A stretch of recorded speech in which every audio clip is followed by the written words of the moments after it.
So, what are we doing today? I think we're going to work on a laptop. Now, before I get started, apologies that you've had so many desk jobs and small clips lately, but I fell off a ladder, or rather, the ladder fell out from under me. It was a ladder failure. Anyway, I'm a little bit sore as a result of that. In any case, one thing that would have survived that fall is this, and this is a Dell Latitude, what are we? We're a Dell Latitude 5404 rugged. This is a militarized one that's got little dust doors on everything and all sorts of stuff. And you can get them for a reasonable price, secondhand. Not exactly the highest spec laptop, but certainly faster than the previous laptop I was using as a field laptop, which was an EPC 1015H, I think. In any case, I got this for quite a bargain from a refurbished computer mob. The battery life is excellent, but the RAM is a little lacking and a few other things, so I'm going to do some changes. One of the things I like about these is they're extremely easy to open and service, and they're kind of designed around that. Coming for this, I have, but it hasn't arrived yet, I have a video card. These take an actual add-on video card you can clip in here.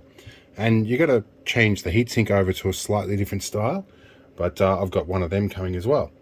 In the meantime, I have some additional RAM, and I have an SSD to replace the wireless WAN card. Not wireless LAN, wireless WAN. This has both. It also has built-in GPS, it has a serial card, and a whole bunch of other stuff. We'll have a look when we get in there. But let's flip this over and pull the back off. Alright, so I've had this open before, and I marked the medium, short, and long length screws where in the positions they go with a permanent marker. I'm going to rip this out with my handy dandy Bosch screwdriver here, and I'm going to show you after it, because I'm pretty sure you guys can understand what it's like pulling a screw out. I mean, you're on YouTube watching the Aussie repair guy watch me mess up a whole bunch of stuff, and you haven't seen a screw being removed. In any case, find that on a different video. We'll be back once we've got these out. Alright, now we've got the screws out. We've got all of them on our little magnets here. It's worth noting there is a very good guide that is free, like a service manual for this, that is provided on Dell's website. I'll try and remember to put the link somewhere in the description. I think the first thing we had to do here was to remove the ROM drive. We have removed the screw for that, and I think we can pop it straight out like this. Okay, that comes out. And I think there's a couple other things that have to come out. We will get to that in the process. We're going to open all these doors because one of them I think does come off. There's a couple of screws I haven't been able to get out of the channel here, but they are loosened and undone. I'm just going to work my way around and carefully check that everything is loose before doing it. There is one more screw in here that I forgot about. That will make a difference. That is a bit smaller than my screwdriver, so we'll use the small bit on this. Rip that out and do that. I have no magnetic storage in here, so the magnets are fine. Now I think that we can probably pull you up. Where are we? We'll get there. There is a screw that I've missed somewhere. Give me one moment. Alright, so I remembered the screws that I was missing, and in the process I turned this upside down, and one of these other screws fell out that I hadn't removed, and it bounced. I did two bounces and I haven't heard where it went. I think it's on the floor. I had my under desk lights on. It may have done this little thing here and turned around and landed on the magnet by some sheer fluke. Anyway, the screws that I had forgotten were these two here. I had to take my time and have a look. So these are very short little guys, tiny little things. They go on the magnet as well. And these do help hold the back panel on. Namely one right in here. Here we go. This will be another shorty. Again, another little tiny shorty. Put that on our magnet. I think that should just about be all of them. And the battery is in here. We might remove the battery, you know. That might be a sensible idea when we're working on it. Let's do this. I've got to get my finger under this. There we go, there's our battery. if you're pulling the battery out, there is this little blue clip in the side here. Let me put the point of this bit here. Pushes in and away and out of the way of the battery. You can't remove it if you don't push that in. Forgotten a super obvious screw. So obvious that I had thought that I'd removed it. Should come off right away really easy once you get rid of that one. And there's a clip on this side. There we go. That's the hook under here for the heatsink. Alright, now it's worth noting there are a bunch of thermal pads under here too. This one's a little bit wrinkled. So, I have a whole bunch of stuff going on in here. So we have our hard drive in here, which I have replaced for a SATA SSD. We have, let's have a look over the top here. We have our RAM stick. This is our docking port. This is our GPS module, which is a NMEA serial GPS module. It is accessible through a COM port, so a RS-232 serial port. Google Earth by default can read that. We have our wireless WAN card, our wireless LAN card, our SIM card holder for the wireless WAN card. We have our heatsink. Now this is our GPU port. The GPU does take up this little L-shaped area here and screws onto these two. You'll notice this heatsink doesn't have the holes in here, and there's a little bit of a thermal pad or a bit of copper missing out of this. That's the heatsink I'm getting, has the different changes and the threaded holes for that to suit the video card. We're going to add another 8 gig into here, which will make it 16 gig. That's the max RAM you can run on this. This is for the battery. There is an express card slot in here as well, which we'll be populating when that shows up. We have our card reader here, which at the moment it has trouble reading the 512 gig card that I run in my drone. A couple of USB slots and all the other stuff. Generally speaking, this is considerably more pleasant to work on than most laptops. Even this heatsink, I'll just have to remove this board and a few screws and pop the heatsink out. And I'll put some new thermal compound on here. The fan seems to be pretty good at not picking up dust, and this is all pretty much a dust sealed laptop. I wouldn't recommend peeling this up. There are ribbon cables under that, and this is adhesive and you can rip them up, so unless you really need to do something with it, I wouldn't worry about it. Anyway, let's look into here. All right, let's start with the easy one, which is the RAM stick that I just dropped on the floor, which has been taped in really well.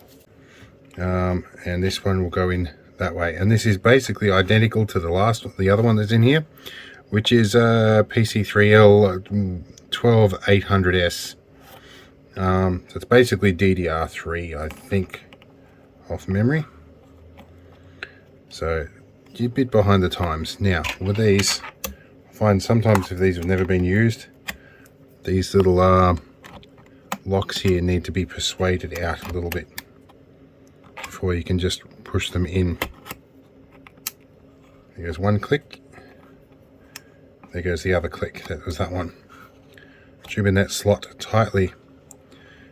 Looks like it's in firmly. I'm just checking for alignment along here, but I think that's as good as we're going to get.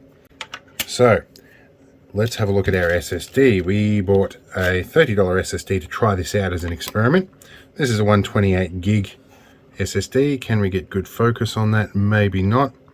But let me read this off here. This is a PCI Express Gen 3x4 solid state drive. I can't read the brand on it. In any case, this is a 2230 size. Because I'm replacing my wireless, that's wireless LAN, I'm replacing my wireless WAN card. Now, the problem I've got, I may have ordered one that is too short. I needed to order the next size up. However, I know Tinkerman Mick has one that's the next size up. I lent this one to him to see if it would work. And it wouldn't work for his application, and it's probably not going to work for mine. Unless there is another standoff under there. Let's have a look. Alright, so I just sent a message to Tinkerman Mick, and he's laughing at me going, now I've got the opposite problem to him.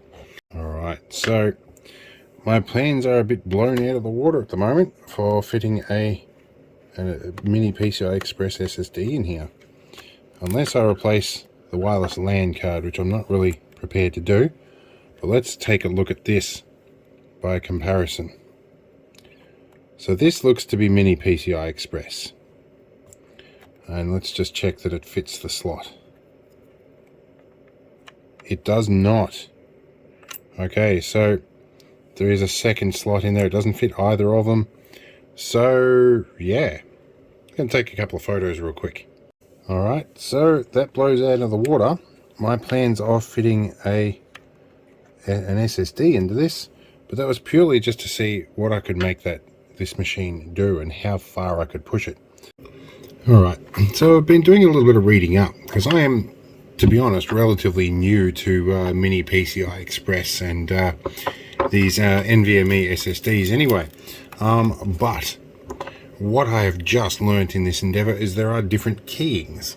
So this has 4 pins here, which doesn't show up in any of the keying charts, but there is width for a 5th pin, which I think is unused, which would make this an M keying SSD. So it's an M key. Now, this guy here has 6 pins on the end, which would make it a B key. Now this guy, I'm pretty sure is going to be a B and M key or something else entirely. There are 2 slots here. I need to look that up a little bit further. But looking off screen here, there are keys A through M and every letter in between. However, H, J, K and L are reserved for future use, as is C and D. So I'm going to go through the listing till I can identify what keying this is. Okay, so I have looked up some specs for this card, and it does indeed do Bluetooth. But it says it's, in the specs here, it says it's an M.2 Mini PCI Express, or UART. But it says M.2 1216, so there are actually 2 little keys in here, not just the one, so it wouldn't fit one of the other ones I've got. I'll keep looking. Okay, a little bit more homework. It tells me that there's actually, the answer has been written here all along. You can probably see this upside down. It's an A and an E key. So there are 2 keys in those 2 positions. So that's an A and an E key card there. Well, it certainly knows something has changed. The amount of system RAM has changed. Well, let's just continue because we know that. Well, our RAM at least is reflecting 16 gig. That's nice. Less a tiny bit for the onboard graphics, which we'll be fixing soon enough. It was nice because when I would try and run Minecraft or something on this, I would end up using all of that and flowing back over into virtual memory, which the SSD would then bottleneck and run flat out and all the rest. So in any case, in case you're wondering about the CPU on this, it is a quad-core i5 4310U. Not the fastest thing, but it does all right. Okay, so it's the next day, and we're going to peel this lid off again because some bits have arrived. All right, and I'm halfway through lunch. Now we want to get this battery out briefly. Push you out and then push the whole thing out here. All right, one of the things that has arrived is an express card USB adapter and also the video card, but crucially not the replacement heatsink. So what I want to find out at this point is if this will make suitable contact on here and whether I can fit it on here. I think it's got to go in under like that. So there's this little plastic guide in here. Well, I know the screws will go on the connector there, but I don't think we're going to get a lot of force to hold that down on that bracket then. So the other heatsink I've ordered has got the extra copper pad on here, but I think it could be just a thermal pad that actually goes on there. So maybe some heatsink compound might do the job. And this stupid little plastic thing, I'm not sure how that's meant to work. I think it's meant to help us lift that off, but I'm going to have to pull this whole board off to get that in anyway. What I want to find out first, the simple thing is whether this express card will fit in here. So let's locate the express card port. Right, so the express card port is right underneath or above the hard drive. We've just got this upside down. I'm going to chop this bag open Let's see. This is about the most useful thing I could find to put in the express card slot.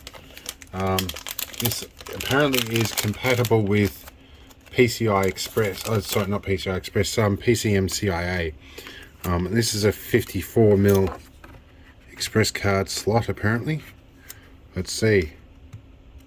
Well, it clicks in. Can it pop it back out? I've got to push it all the way in apparently. Let's try a pen that is retracted. Okay, that pushes in.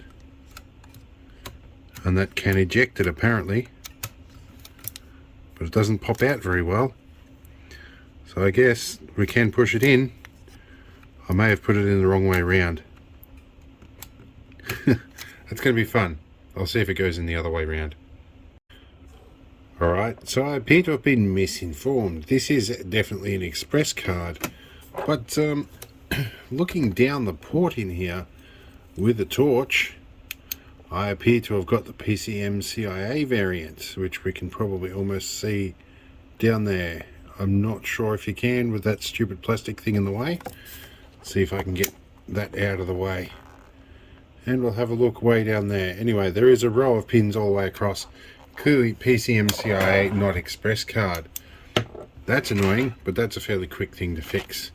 However, there are a host more useful things in PCMCIA. When I looked up the specs for this, it indicated that it was a combined port, or what I am now understanding was actually it's optional. You can order one or the other.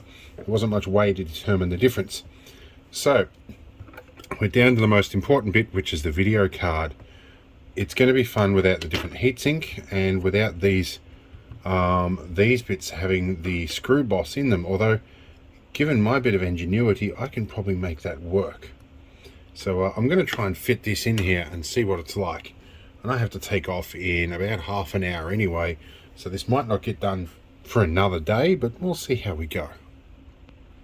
Okay, so what I've done here, I have loosened this screw right here, or removed that one and loosened this one. Now I can move this port around a little bit and it gives me a bit of room to move. Now I know this little plastic shroud is meant to be here to help remove this, but I can see that being a royal problem when we actually install this. But anyway, that should allow me to locate it underneath here on that port. I also don't have the screws to put this in, but I'm pretty sure I can find some. So this is going to be a little fun to locate. I think I'm going to pull this blue thing off. I think it's going to be somewhat counterproductive. It's only stuck on anyway. We can reattach it later if we need to. There really isn't much room to move in here. Alright, I think that's on that slot. Seems to have located nicely, so they are going to need to go flush there. There's going to be this big air gap under that heatsink. So I think that is thermal pad territory. I've got an idea though. Let's have a look with this. Now that should sit over here, which means there's a big fat thermal pad for the RAM, and then there's a thermal pad here for this RAM and for the back of that chip and for there, for the power regulators. I need a thermal pad. I think that will save me from having to redo a whole bunch of other stuff here, if I can find one of those. And I can probably find some M2 by 3mm screws in my kit of spares, as is advertised there. How to hold this down is going to be interesting, but I actually think I probably don't need to put some hold down screws on that, because by the time I put the back on with a thermal pad, that's going to be held in quite firmly. And it looks like this is designed to tuck in underneath the edge of that just a tiny bit, which is interesting. Yeah, I definitely think that's in the right way, because obviously first time with a laptop, or rather first time with this laptop. Every laptop is a bit different. Unless you're an expert and you do this every day, you're going to be experiencing stuff in a laptop you've never seen before, and this is the case here. This is a long shot to see if this will work. Obviously I can't let that GPU go without cooling, so I'll have to find myself some kind of pad in there. Alright, so in amongst the parts that I have ordered is a complete replacement heatsink that has either a copper or a thermal pad here. It's hard to tell from the pictures, and these standoffs are drilled and tapped. But I am going to, being as that may or may not get here in time, and I'm the impatient person I am going to measure this and see if I can find a thermal pad locally, which may or may not be possible. So we're about a 19.5, we're going to say 20 mil, and I bet you it's 20 mil square. Yep, 20 mil square thermal pad. That should be fairly easy to find. So what do we actually have on here? I think this is GTX 720 and it's a Chinese made board. We have a connector there. So the next thing is going to be, how do we get this to stay steady on the top of those pads? I'm going to actually, what I'm going to do, I'm going to position this and just gently rest the back plate on and see if it depresses those thermal pads. Okay, I've got it properly located. We have some virgin thermal pads here. This is the one we want to be, worried about. So we're going to position this on carefully and push it in as if we would normally install it. Hold it for a few seconds and then lift off again. See if we have any depressions on there. It's hard to tell. But the card is pushed down, which means there's been some downward force on it, which is what we would expect to see. I'm going to call up a couple of people and see if I can find thermal pads.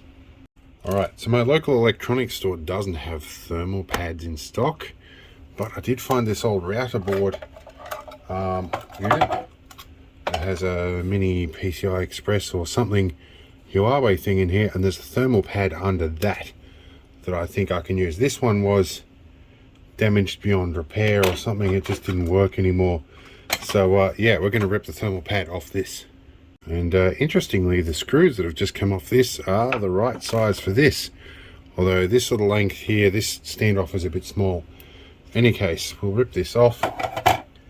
We have thermal pad on the back of this, which is slightly adhesive and probably going to be amply suitable to fit that. Oh, beautiful. How well does that work? So we need to mark where we want to cut it. I think I'm going to use back of toothpick here. Might just draw on it. Where's a nice ink marker here? That one here and that one there. We'll trim this to size and we'll be back. Alright, we've even got enough to take a second stab at this, you know.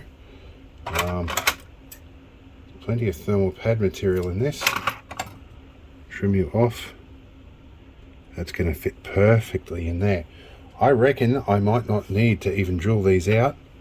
That's got a plastic layer on it, which I will take off in a bit.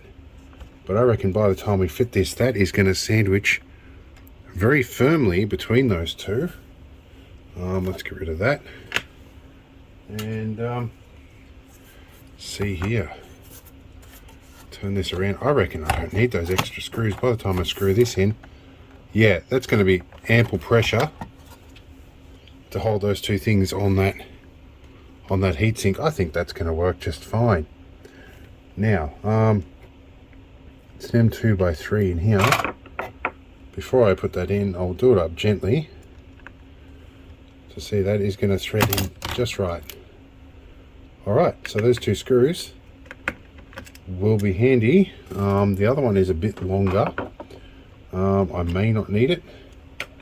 What we're going to do here, because I'm cutting it fine on time, we're going to peel that off. That should stop the thermal insulation of it. So let's just zoom in a bit. My camera stopped recording there for a little bit because it's time to go get the apprentice alarm went off. Let's try and focus on that bit there, and we'll look at what we're doing. We'll get this video card in that slot. We'll do a screw up gently. So I think we're going to be able to get away with the fact that these are not screwed down and there isn't a retention frame by having that nice thick thermal pad under there. I'm going to sneak in around those cables there, try and do that screw up without nicking anything, and we'll do this one up in here. That feels nice and firm. That's actually in quite firmly. I think the thermal, that is holding it down on that side, and that is not done up properly. I think it's all being secured from all sides nicely. I actually think we've probably done that. I think it's all right, and I've probably got just enough time to give it a quick power on test. All right, now I've got one screw in the bottom just to hold the case in at bare minimum. Let's just see if it fires up and I still get a picture on the screen, or whether I've done something really stupid. Well, no picture yet. Not entirely unsurprising, but this does take a little bit for the BIOS to come up. All right, we've got a BIOS on here. Let's see if it says anything crazy on screen. Let's have a look. We'll give it a few seconds. Something flashed up quickly, which I think was the net boot. Well, it's booting Windows, so we'll log in and see if it's detecting new hardware. All right, we've just logged in. Discord's going to try and take over everything. Okay, so we see here we have a 3D video controller has actually showed up. Driver's not included yet, which I'm pretty sure if I it's refreshing stuff at the moment, but if I go properties on that, no compatible drivers for this. So yeah, it's just a driver issue. I'll install that when I get back, but it has worked. This is good. I'll sort this out tonight, later on. Okay, I put all the screws back in, and I actually wasn't missing any. The one that I thought I dropped, I think probably bounced and sucked back onto the magnet. So everything all seems to be pretty well in order. We're running on battery because the charger is out in my 6-wheel drive military ambulance. But we're going to fire this thing up, see if we can find some drivers, and we'll go from there. I think I've got the website already saved in my browser on this. We should be able to download them off Wi-Fi. There's another delivery coming in as we speak. While we're mucking around with that, I'm just looking at some general system stats. And the CPU is running actually a little bit less, probably because I've actually got enough RAM. It's not trying to write to the disk for virtual memory all the time. In any case, yeah, running about 6 gig of RAM. Generally, when I've got this many tabs open, I'll end up looking at running out of RAM. But we're moving along quite quickly now. So while we're installing stuff, my cores are hitting about 80 degrees. I reckon we'll probably end up in thermal throttle territory at some point. It looks like they're running at about 100%. They are. The CPU is running flat out. So I guess that's not too bad for running all 4 cores flat out. Anyway, let's see how we go.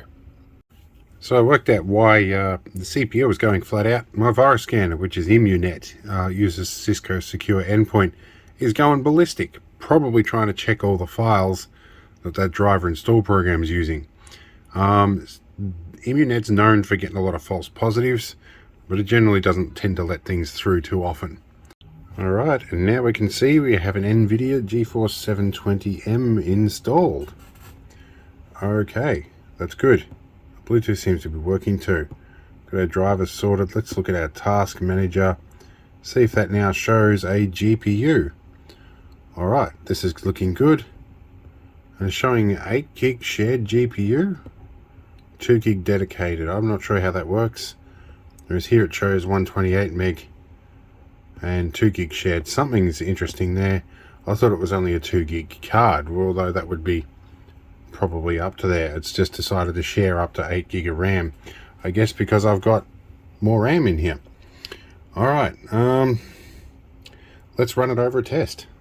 So I went to run Minecraft and I realized it wouldn't run anymore. And the video card seems to have uninstalled itself, and so has the Bluetooth again. Interesting and annoying. Alright, we're going to run around in Minecraft here for a little bit. It's still notably glitchy. although we might not be actually using the new hardware. We had to wait about probably 10 minutes for it to restart and drive us to work, and it remembered it was there. Let's just alt tab now and see. Our CPU is going flat out. CPU 0 is still doing some 3D stuff, but GPU 1 isn't doing anything. So we may need to actually switch it over to see what it's doing. We're using 7.5 gig of RAM, so that extra RAM stick would have been handy. Task manager, we just looked at. Core temp says we're sitting at about 55 degrees, so that's all pretty good. So I don't think it's actually using the secondary GPU, so I'm going to have to muck around and play with some settings. So I keep having problems with it, and I realized I had BIOS A05 and the latest one was A18, so considerably long distance between BIOS updates. This one last had an update in 2015. The latest one was an urgent BIOS update in 2019 because of some vulnerabilities, so we're updating the BIOS. We'll see if it works then. Alright, we have the NVIDIA control panel up. I managed to restart. I disabled Immunet, the virus scanner, for the time being, and reran the Dell installer. And now we have NVIDIA control panel. We might have half a chance at actually using this for something. I'm going to load up my video editor because that gives me the choice of hardware or soft encoding, and that might allow me to try out the H.264 encoder now. Now, one setting I'm going to change here just before I go, there's a global setting here, and it's your preferred graphics processor. Rather than auto selecting, I'm going to select the NVIDIA processor over the integrated graphics, and we're going to apply that. Alright, so I run the DirectX Diag tool, and it told me that it's got this registered as a rendering card. So I've gone into the graphics settings in Windows 10, selected Power Director, and telling it now to use the GT720M. So let's try it again. Alright, so we're having it optimize, and we saw a couple of blips come up on the 720M. This is looking promising. So let's load things up, load a video, and see what we can do. Okay, so we're back at the render options, selected the same thing. SVRT is no longer an option, or is Intel Quick Sync Video, so that tells me we're using something different. Let's get this cracking. And overall impressions are that it might be working a smidgen slower. I don't know. Let's check Task Manager and see which GPU is working. GPU 0, definitely not. GPU 2 is actually doing something. And it's doing a video decode. I should be doing a video encode as well. Video decode 2. Yep, so that's doing something. Our copy's doing something, 3D's doing something. So yeah, I guess it's doing something. So right now we have a bit of a scenario happening that I hoped would be able to happen. I've got the Minecraft launcher running on that GPU, on the first one, and I've got Java set to use the secondary. So that GPU loaded the launcher, which came up quite quickly, and now hopefully Java can run on this one, which we're seeing it actually start to process something. Let's let Minecraft load up. Alright, so we're back to dodgy angles again here, and we can see pretty clearly that Minecraft is using the second video card. Now, previously this was pretty much useless in terms of trying to play Minecraft, but we actually have some almost usable frame rate at the moment. Let's see what my frame rate actually is. 5 FPS. What's better, I had like less than 1 previously. Let's see if I can go for a swim here. So we're doing about 20 frames per second. I've got a hacked client on here that will auto kill and everything for me because it's pretty much impossible to play without it at this frame rate. Although this is definitely a much more usable frame rate than it has been.